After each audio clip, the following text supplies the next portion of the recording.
Hey, what's up? I'd like to welcome to anyone that's new to this channel, whether you're a new subscriber or watching this for the first time. My name is David. I'm from Melbourne, Australia. I have autism, I have speech difficulty, a speech impairment, and a speech impairment. I have Asperger's syndrome, and that's why I call myself an Aspie. And to explain what I'm doing on this channel, if you're watching this for the first time, this is where I talk about autism, and I talk about autistic life hacks. In most other videos, I may talk about politics that's affecting the worldwide autism community, and also I make a stand for autistic rights and autism acceptance, and I always like to say light up red for autism acceptance.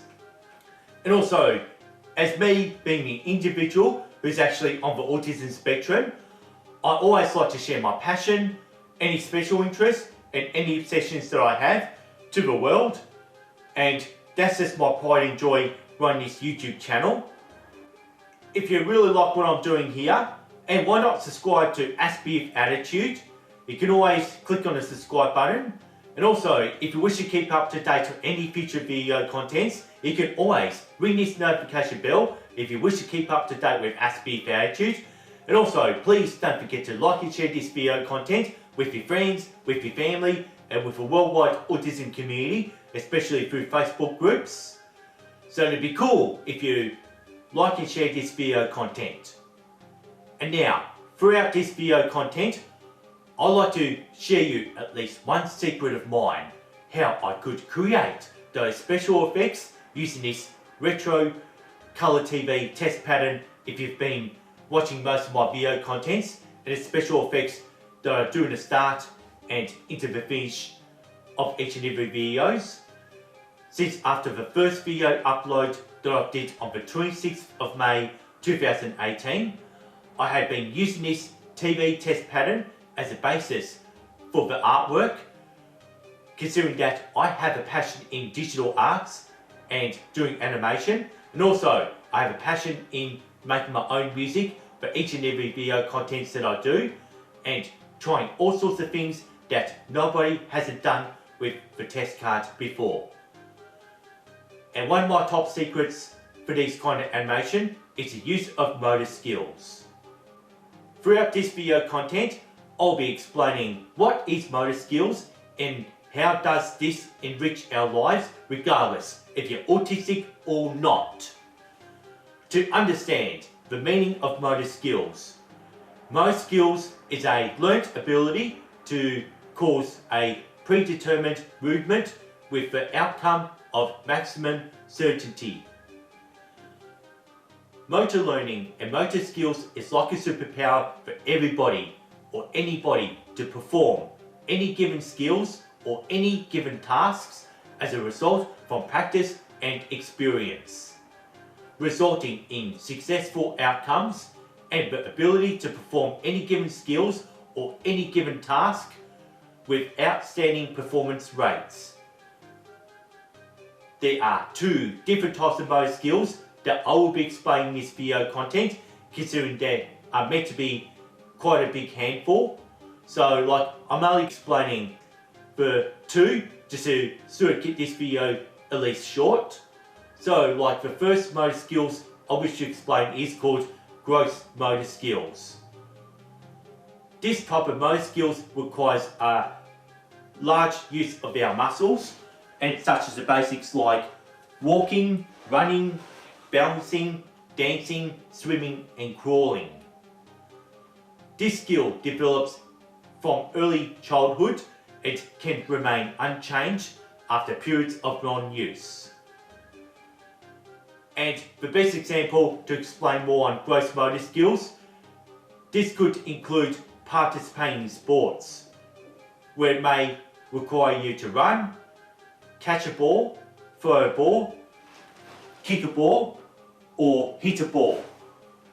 The gross motor skills is commonly used in sporting activities, and we are required to catch a ball, could be in cricket, basketball, baseball and football, and usually hitting the ball would be required when you play tennis, baseball or cricket, and kicking the ball is definitely required in football, in any codes of football.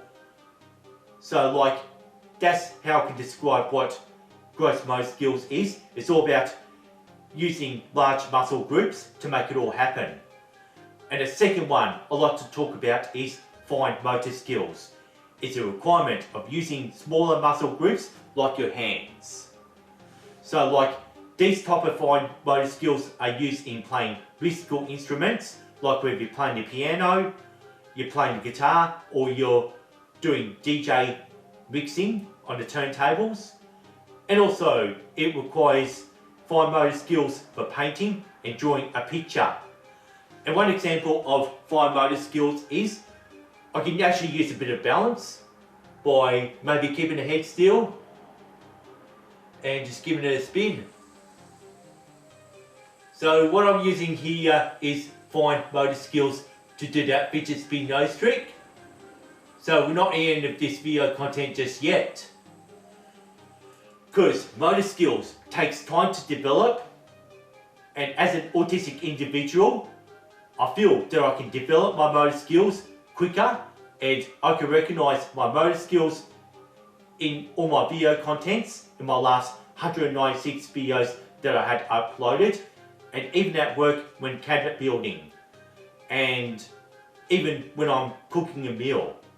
And now, to talk about what I do for my day job is cabinet making, and when my motor skills is used, like I'm actually using both the gross motor skills, which requires large muscles to actually lift up the boards, and then I'm using my fine motor skills to operate the power tools, where I actually use a cordless drill to screw the boards together to build the cabinets that's used for kitchens and bathrooms.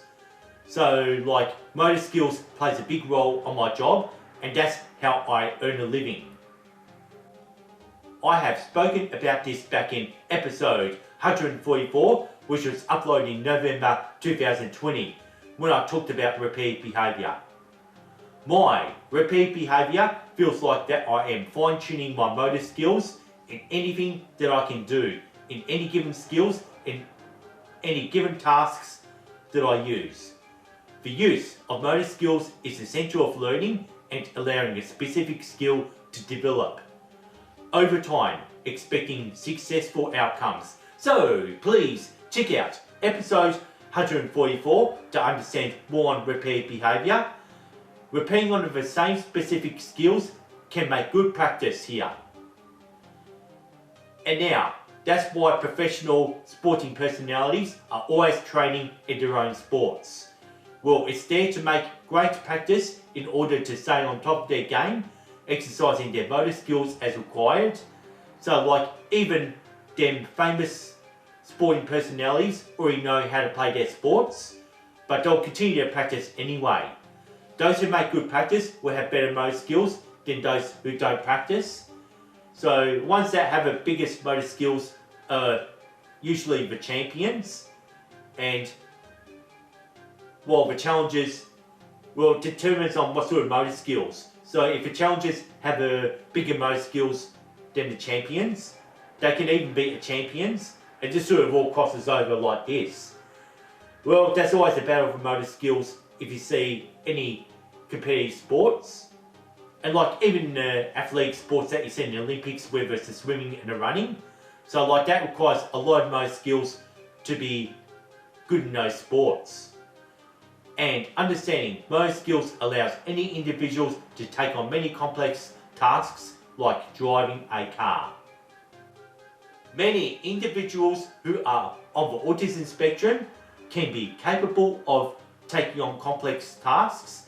So like, it's just all about motor skills. So like, that's all it takes. Well, this had taken me a lot of motor skills for me to develop more on this special effects using this retro TV test card, and I had made as far as episode 197, the video upload that you had been watching right now. Well, since this has all come to the end, so this is actually going to be a third time using the fidget spinner, and the way I always finish this video off, so my voice has been really husky, even trying to get through it all. So like it's just time for me to sign out.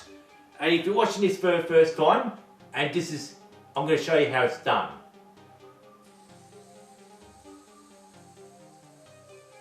Thanks for watching. Thanks for listening to Aspie with Attitude. Peace and respect. And see you next time. And it takes a lot of motor skills to make this happen.